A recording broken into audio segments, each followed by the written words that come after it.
Good morning, friends. Today we are going to learn noun phrase. Friends, in the last lecture, we have studied word classes.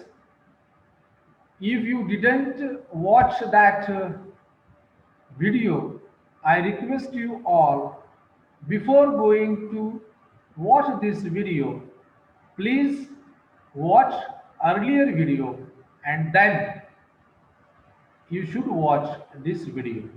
I have given the link of that previous video in the description box so that you can see the video. So friends, today we are going to understand what is noun phrase.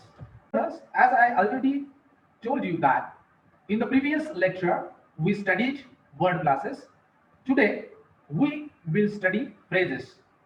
Like words, phrases too can be identified by their function as well as form. What is phrase? A phrase is a group of words which is arranged systematically, grammatically, which is related to each other, and by function. We mean the grammatical relationship with our units or constituents of the clause or sentence. By form, we mean the internal structure of the phrase made up of words and their constituents. Friends, I would like to repeat. Like words, phrases too can be identified by their function as well as form. There are 5 types of phrases. Which are the 5 types of phrases? The first is noun phrase, verb phrase, adjective phrase, adverb phrase, and prepositional phrase. These are the 5 types of phrases. Now we will see the basic noun phrase. Dear learners, we should remember that the noun phrases appear in all shapes and sizes. Consider the different subjects in the following sentences. The cat, the cute cat, the cute cat in the garden, the cute cat which became angry. And the last example is it. Dear learners, if you observe all these 5 examples, these all are the examples of noun phrase. But look at the shape and the size of all these noun phrases. The cat. Here there are 2 words in this phrase. The cute cat. Here there are 3 words in the noun phrase. And here in the third and fourth example, there are more than 3 words which occur in the noun phrase. And in the fifth example, there is only 1 word, that is it. And here it is a pronoun, and here pronoun can also function as a noun phrase. So friends, with these examples we can understand that noun phrase appear in different shapes or in all the sizes. Now we will try to understand the functions of NP. Now you can tell me the definition of NP. What is NP? NP may consist of a single noun or a group of words which functions as a noun. In other words, NP is either a group of words or a single word. The noun phrase typically functions as subject, object, or complement of sentences and as complement in prepositional phrases. Friends, I repeat, the noun phrase functions as subject, the noun phrase functions as object, the noun phrase functions as complement, and noun phrase functions as complement in prepositional phrases. Here we will understand one by one the functions of NP. Now, in this slide, NP functions as subject. This is the first example. The cat is here. Here, the cat is the underlined word, and here the cat is a noun phrase and it functions as subject in this sentence. In the second example, I play chess. Here, I is a pronoun, but here this noun phrase functions as subject. In the third example, those who do not learn French are compelled to learn it. Here, the underlined words, those who do not learn French, is a noun phrase. And here, the noun phrase functions as subject in the sentence. In the fourth example, the boy in the bus is my brother.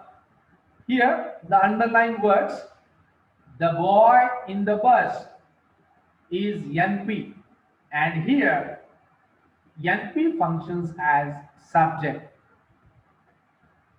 Friends, I hope you may have understood with the above example that all the NPs functions as subjects in these examples.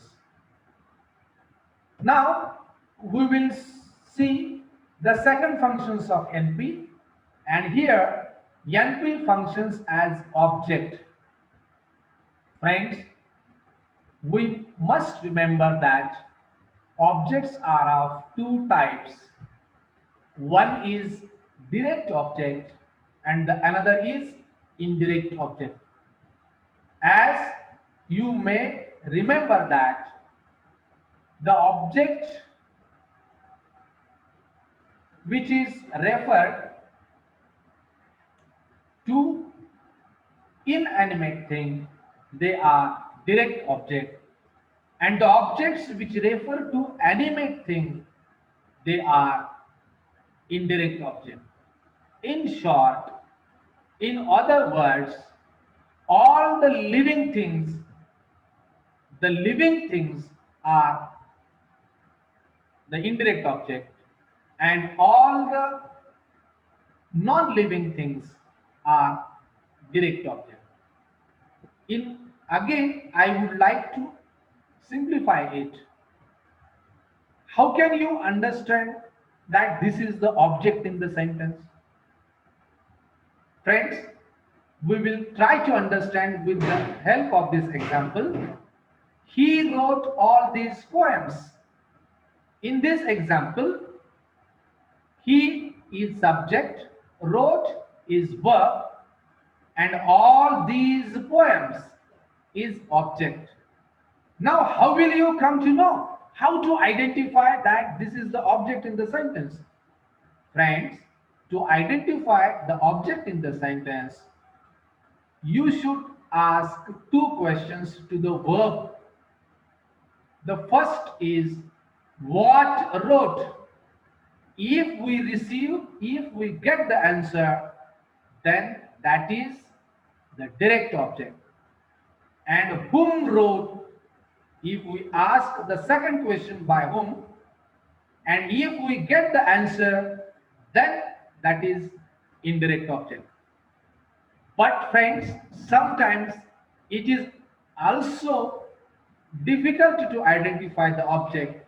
So I will give you another method to identify the object, and the easiest way to identify the object in the sentence is if we are able to convert, transform, change this sentence into passive voice.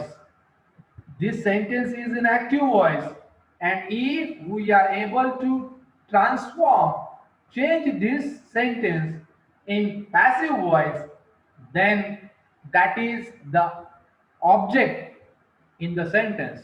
For example, now if I say this is the object of this sentence, then it is possible to transform this sentence into passive voice. Now I will try to change this sentence into passive voice. You all remember the rules of passive voice. What is the first rule? The subject, the object in the active voice becomes the subject in the passive voice. So here, all these poems, it will be the subject, and use the correct verb form. Poems wrote is in past tense, so I will use was or were. The helping verb was and were, and use the third form of the verb, and then join this sentence by using by, and use the correct form of the subject. So I will convert this sentence, I will transform this sentence into passive voice. All these poems, this becomes the subject of the passive voice, and here the verb is wrote. Then what will be the correct form of verb? Wrote is in past tense, so we have to use the past form of the to be. What is the past form of to be? The past form of to be is was were. So here all these poems were written by him. Now we can understand that this is a object, and that is direct object. Now we will turn to the second example. They read a novel. Here in this example, a novel is NP, functions as object, that is direct object. Here in the third example, the mother gave her an interesting book. Here an interesting book is an object which functions as object. Here NP functions as object. In the fourth example, she is singing a song. A song is NP, and here a song functions as object. Friends, you should remember that all the underlined words are NPs, and NP functions as object, that is direct object. Now we will see NP functions as indirect object. So as I already pointed out to you that if we receive the answer, first we have to ask the question to the verb in the sentence, what and whom. What refers to direct object, whom refers to indirect object. What refers to inanimate things, non-living things, whom refers to animate things, living things. So here in this example, we elected him. Him is indirect object. He gave his daughter a doll. He gave his daughter a doll. Here there are two objects, he, subject, gave, verb. Now if we ask a question, what gave? What gave? The answer is a doll. He gave a doll. Whom gave? If I ask the second question, whom gave? He gave to his daughter. So here there are two answers. So there are two objects. One is indirect object and another is direct object. Friends, we should remember that direct object is always preceded by indirect object, or indirect object is always followed by direct object. So here, his daughter is indirect object. The underlined NP functions as indirect object. Now we are going to see the next function of NP. Here, the fourth function of NP, NP functions as complement. Again, friends, here in the bracket, it is written that subject. It means here NP functions as subject complement. It means again there are two types of complement: subject complement and object complement. Subject complement is a word which gives more information about the subject. In the same manner, what is object complement? Object complement is a word which gives more information about the object. For example, here we are going to see NP functions as subject complement. So in the first example, John is a shy boy. Here John is subject, is verb, a shy boy. Is it an object? Again, before claiming it to be an object, we should follow the rule. So what is the rule? We have to ask the question to the verb. What and whom? What is a shy boy? Here is an answer. But is it an object? Whom is? No, there is no answer. So the second rule. What is the second rule? Now, if it is an object in the sentence, friends, the second rule, do you remember? Yes, the second rule is if it is an object, it should be transformed into passive voice. So here, I will show you, is it possible to transform this sentence into passive voice? A shy boy is by John, was by John. Does it have a sensible meaning? Is it a proper passive voice? No. Yes, friends. So it is not an object. So then what is it? It gives more information about the subject. So it is subject complement. How? Here it gives more information about John. Who is John? John is a shy boy. So here NP functions as subject complement.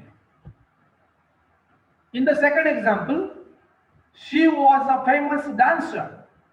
Here she is subject, was is verb, a famous dancer is a complement. Who is a famous dancer? Was a famous dancer. It means here a famous dancer, these words gives us more information about the subject she in the sentence. So here NP functions as subject complement. In the third example, we are learners of English. Who we are? Here we, subject, are, verb, and what is it? Learners of English. Here we are the learners of English. These words, learners of English, gives more information about we, the subject in the sentence. So here learners of English is complement, that is subject complement. So here NP functions as complement in the sentence. So friends, we must remember that all the underlined words in these examples are NPs and they functions as subject complement. Now The fifth function of NP is object complement. Friends, here the fifth function of NP is object complement. As I already informed you that the complement which gives more information about the object is known as object complement, and the complement which gives more information about the subject is known as subject complement. Now we are looking to the examples of object complement. Here is the first example. We elected her our representative. In this example, we subject, elected, verb, her. What is her? Again, if you are get confused, then I already informed you the procedure, the idea. What is the idea or what is the procedure? How to identify the object in the sentence is, yes, you are right. Don't forget, please note, ask questions to the verb, what elected and whom elected. Here is an example of indirect object. But friends, remember that if there is only one object in the sentence, that is the direct object, then when the question comes of the direct object and the indirect object, it comes only if there are two objects. Okay friends, here our representative. What is our representative? The underlined words, our representative is giving more information about her. So our representative here functions as object complement. In the next example, now we will see the next example. She made him a fool. She subject, made verb, him object, a fool. What is it? A fool. This word gives more information about him, the object in the sentence. So it is NP, functions as object complement. Now we will see one more example. Here in the third example, I found her a good friend. I subject, found verb, her object, a good friend. Who is good friend? It gives more information about the object her. She is a good friend. So here a good friend, which is the NP, functions as object complement. So friends, here all the underlined NP functions as object complement. Now we will see the sixth function. NP functions as adverbial. Friends, we should remember, please note, adverbs are in formal label.